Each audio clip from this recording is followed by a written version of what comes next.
तो आइए एग्जाम के दृष्टिकोण से एक और मैथ का प्रश्न लेकर के आए हैं आप सबके लिए, जो कि 2011 में भी पूछा गया है और 2020 में भी पूछा गया है। क्वेश्चन है, त्रिभुज एबीसी एक समद्विबाहु त्रिभुज है जिसका कोण सी समकोण है। तो सिद्ध करना है कि AB स्क्वायर बराबर 2AC स्क्वायर। क्लियर ना? आइए पहले हम मान लेंगे माना कि ABC एक कैसा त्रिभुज है? समद्विबाहु त्रिभुज है। समद्विबाहु त्रिभुज है। ठीक, मान लिए कि माना कि एक ABC जो है एक समद्विबाहु त्रिभुज है। समद्विबाहु मतलब क्या होता है? दो भुजा जिसमें बराबर हो। क्लियर ना? आइए, लेकिन यहां क्या बोल रहा है? जिसका कोण सी समकोण हो। तो हम इसमें बोल सकते हैं जिसमें कोण सी कितना डिग्री का? 90 डिग्री का। अच्छा, समद्विबाहु है तो अगर सी यहां पे दे दिए तो क्या बचा? ए और बी। ध्यान देना है, सी अगर समकोण हो गया इसका मतलब समकोण के सामने वाली भुजा कर्ण कहलाती है। ई हो जाएगा कर्ण। समकोण के सामने वाली भुजा कर्ण कहलाती है। तो ये दोनों भुजा आपस में की हो जाएगा बराबर। जैसा कि हम बोल रहे हैं समद्विबाहु, इसका मतलब दो ठो तो कोई भुजा बराबर होना है, तो ये तो बराबर होगा ही नहीं। तो समकोण त्रिभुज में सबसे बड़ी भुजा कर्ण कहलाती है, तो ये कर्ण सबसे बड़ी है, तो आपस में ये दोनों बराबर होगा। तो आपको क्या लिखना है? माना कि ABC एक समद्विबाहु त्रिभुज है जिसमें C बराबर कितना? 90 डिग्री। तथा आपको लिखना है कि AC जो है ना, AC जो है वो बराबर है BC के। AC बराबर BC। ठीक, तो सिद्ध क्या करना है? यहाँ पे लिखना है तो सिद्ध करना है क्या? फिर से वही बात, AB स्क्वायर बराबर 2AC स्क्वायर। ठीक है, ऐसा आपको लिखना है। ठीक है, अगर आप चाहते हैं कि दो में दो नंबर हमको मिल जाए तो ये सब लिखने में कंजूसी नहीं करना है, सब लिख देना है। आइए अब एक लाइन लिखेंगे, क्या? पाइथागोरस परिमेय से त्रिभुज ABC में अगर हम बात करें पाइथागोरस परिमेय से, पाइथागोरस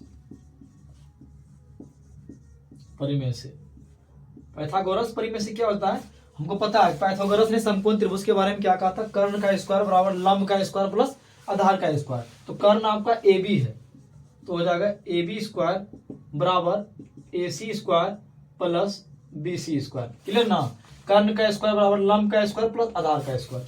आइए, AB स्क्वायर बराबर AC स्क्वायर प्लस BC के जगह भी हम AC लिख देंगे, क्योंकि आप BC और AC आपस में क्या है? बराबर है। तो यहां भी लिखेंगे क्या? AC square. क्यों? क्योंकि BC और AC आपस में बराबर था। क्लियर ना? आइए, AB स्क्वायर बराबर हो जाएगा 2AC स्क्वायर, हो जाएगा 2A स्क्वायर। यही सिद्ध करने के लिए बोल रहा था, AB स्क्वायर बराबर 2AC स्क्वायर। ठीक है, चलिए ये आपका प्रूव हो गया, आपको मिल जाएगा 2 अंक। क्लियर ना? तो आइए उसी प्रकार एक और सवाल है कि समबाहु त्रिभुज ABC की प्रत्येक भुजा ACM है। तो सिद्ध करें कि त्रिभुज का शीर्षलंब √3/2A होगा। और इसको भी 2 बार पूछा गया, 2015 में और 2017 में। ठीक है, आइए इसको भी देखते हैं उसी प्रकार। समबाहु त्रिभुज ABC की प्रत्येक भुजा, एक दिया गया है कि एक समबाहु त्रिभुज है,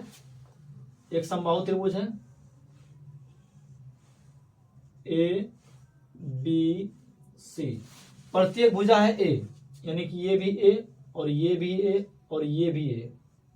क्लियर ना? ये भी कितना है? A है। चलिए आप यहां से सॉल्यूशन कीजिए। मान लीजिए माना कि ABC एक कैसा त्रिभुज है? समबाहु। समबाहु त्रिभुज में सही भुजा आपस में क्या होते हैं? बराबर होते हैं। समबाहु त्रिभुज है जिसमें सही भुजा बराबर है ना, AB बराबर BC बराबर AC, सब आपस में बराबर हो जाएगा। जिसमें AB बराबर BC बराबर AC, और इस सब के बराबर में कितना है? ACM। सिर्फ हम A लिखते हैं, ACM। क्लियर ना? आइए तो सिद्ध क्या करना है? तो सिद्ध करना है कि इसका शीर्षलंब जो होगा ना, ये शीर्षलंब, ये जो है ये शीर्षलंब मान लीजिए ए और यहाँ मान लीजिए इसको डी, डी मान लीजिए, यहां से लेकर के यहां तक की लेंथ है ए। चलिए शीर्षलंब सिद्ध करना क्या, ए डी और बराबर कितना, √3/2a, ये आपको सिद्ध करना है। ठीक है, आइए तो यहां पर क्या किया, यहां पर मैंने ए डी लंब बीसी खींचा। क्या खींचा, ए डी लंब बीसी खींचा।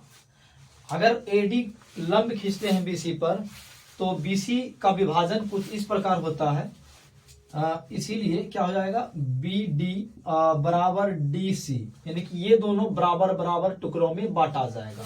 ठीक है, अर्थात हम बोले अगर पूरा ए है तो ये आधा हो जाएगा a/2 और ये भी हो जाएगा a/2। तो हम लिख सकते हैं बी डी बराबर डी सी अब बराबर a/2।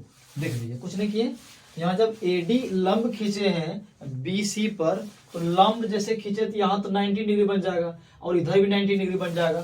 तो और क्या होगा, ये जो बी सी भुजा है ये बराबर बराबर दो टुकड़ों में बढ़ जाएगा, बी डी बराबर डी सी, बी डी बराबर डी सी और बराबर क्या हो जाएगा a/2, क्योंकि पूरा ए था, आधा आधा कितना हो जाएगा a/2 हो जाएगा।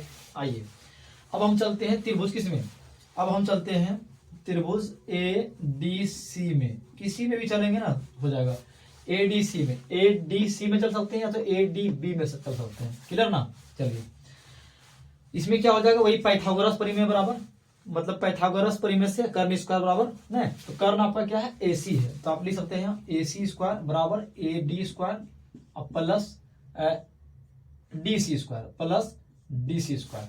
आइए AC स्क्वायर को A लिखेंगे, AC क्या है, AC क्या है, A है, और AD स्क्वायर AD देखिए गौर से देखिए, AD आपको नहीं दिया है सर, AD आपको निकालना है, और DC आप DC अगर लिखना चाहेंगे तो क्या हो जाएगा a/2, क्या हो जाएगा a/2, इस पर क्या स्क्वायर।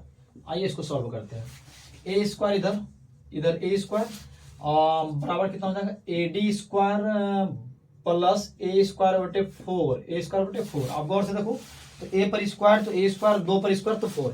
आइए अगर ऐसा लिखना चाहेंगे AD स्क्वायर बराबर तो हो जाएगा A स्क्वायर माइनस A स्क्वायर/4, आप इसका एलसीएम लोगे तो 4 यहाँ 4A square minus A square, यानी हो जाएगा 3A स्क्वायर अब /4, ये आपका AD स्क्वायर निकला। ये क्या निकला आपका AD स्क्वायर निकला। लेकिन जैसे AD निकालना चाहोगे तो ये स्क्वायर जब उधर चला जाएगा तो रूट हो जाएगा, √3/4। अब 4 पर अगर इस रूट जाएगा तो उसका वर्गमूल कितना हो जाएगा 2, तो यहाँ हो जाएगा 2 और ये हो जाएगा A। ये हो गया आपका सिद्ध, ये हो गया सिद्ध। देख लो यहाँ पे क्या किए हैं, ये स्क्वायर को जब उधर ले गए हैं तो रूट हो जाएगा, और रूट जब हो जाएगा तो A स्क्वायर से A हो जाएगा, और √3 का तो निकलेगा नहीं तो √3 ही रहेगा। अब 4 का रूट क्या निकलेगा 2 निकलेगा। क्लियर ना, तो ये था, देख लीजिए एक बार।